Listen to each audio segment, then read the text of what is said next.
Rohitsinh Rajput, zonal પ્રવક્તા, ગુજરાત પ્રદેશ કોંગ્રેસ સમિતિ। આજે રાજકોટ તાલુકાના મગરવાડા ગામના પ્રાથમિક શાળાનો એક નાના ભૂલકાઓ પાસે બાળમજૂરી કરાવતા હોય અને પ્રિન્સિપાલની પોતાની કાર છે એમની સાફ સફાઈ કરાવતા હોય તેવા ચોંકાવનારા વિડીયો છે શિક્ષણ જગત માટે ખૂબ જ કલંકિત છે અને આ વાતને વખોડી કાઢી છે। ક્યાંક ને ક્યાંક જે શિક્ષકો, જે ગુરુઓ બાળમજૂરી અને શોષણની વિરુદ્ધના જે કાયદાઓના પાઠ બનાવે છે તે જ બાળકો પાસે આ રીતના સરકારી શિક્ષકો સાફ સફાઈ અને વેઠ કરાવે, શોષણ કરે, ખૂબ જ શરમજનક છે અને દુઃખદ છે। આ કોઈ ગુજરાતની અંદર પ્રથમ ઘટના નથી।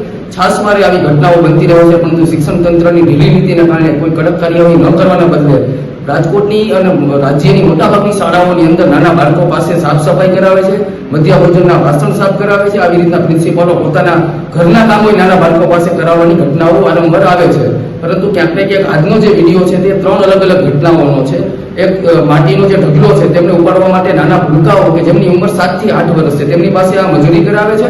પ્રિન્સિપાલની પોતાની કાર જાણે પોતે કોઈ કોન્ટ્રાક્ટ આપ્યો હોય ગાડીને સાફ કરવાનો તે રીતના નાના ભૂલકાઓ પાસે પાણીની ડોલ સાથે સાફ સફાઈ કરે છે। અને ત્રીજો વિડીયો મધ્યાહન ભોજનના જે જમીને પછી જે વાસણ બગડેલા હોય તે નાની બાળાઓ આ વાસણ સાફ કરી રહી છે। એક તરફ રાજ્ય સરકાર હણસે ગુજરાત જીતશે ગુજરાત જેવા પ્રોજેક્ટોના નામે ખોટી મોટી જાહેરાતો કરે છે, ત્યારે રાજ્યનું જે બજેટ છે તેનું 33 થી 35% જેટલું બજેટ શિક્ષણ પાછળ જો ખર્ચવામાં આવતું હોય અને આની ગ્રાન્ટો સાફ સફાઈથી માંડીને વહીવટી કામોની તમામ ગ્રાન્ટો સરકારી શાળાઓને આપવામાં આવે છે, પરંતુ કોન્ટ્રાક્ટરો અને જે અમુક શિક્ષકો પોતાની જે ગ્રાન્ટ છે પોતાના ખીચામાં ગટગટાવી જતા હોય અને એનો જે હકનો પૈસો છે નાના બાળકો પાસેથી બાળમજૂરી કરાવે છે।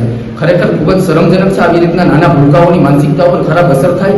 જે તમે ગુલામીના પાઠ ભણાવી રહ્યા છો તે કોઈ દિવસ શિક્ષણ જગતની અંદર ચલાવી ન લેવાય। આ અંગે અમે જિલ્લા શિક્ષણ અધિકારીને રજૂઆત કરી છે અને શિક્ષણ મંત્રીને અમે પત્ર લખીને આ અંગે ધ્યાન દોરીશું કે ભાઈ જે કામ શ્રમિકોને કરાવવાનું હોય, જે કોન્ટ્રાક્ટરો પાસે કરાવવાનું, તમે જેમની કરોડો રૂપિયાની ગ્રાન્ટો આ અંગે આપો છો તે કામ તો રિયાલિટીમાં કોઈ કરતું જ નથી, નાના ભૂલકાઓ પાસે કરવામાં આવે છે। આમાં બાળકો ભણશે કઈ રીતના? વાલી પોતાના બાળકને શૈક્ષણિક કામગીરી હશે શાળાઓએ મોકલતી હોય છે, પરંતુ શાળાઓએ આવું કોઈ દિવસ તપાસ કરતા નથી અને જેને લીધે આવી રીતના બાળકો આખો દિવસ આવી નાના મોટી સાફ સફાઈ અને આવા કામો કર્યા કરે છે અને આના જે પૈસા છે કોન્ટ્રાક્ટરો અને શિક્ષકો પોતાના ખીચામાં ભરી દેતા હોય, ખૂબ જ શરમજનક છે। આ બાબતને અમે સખ્ત શબ્દોમાં વખોડ્યો છે અને આ બાબતે ખૂબ ઉદાહરણરૂપ કાર્યવાહી થાય જેથી ભવિષ્યમાં આવી ઘટનાઓ કઈ રીતના થતી અટકે એ અંગે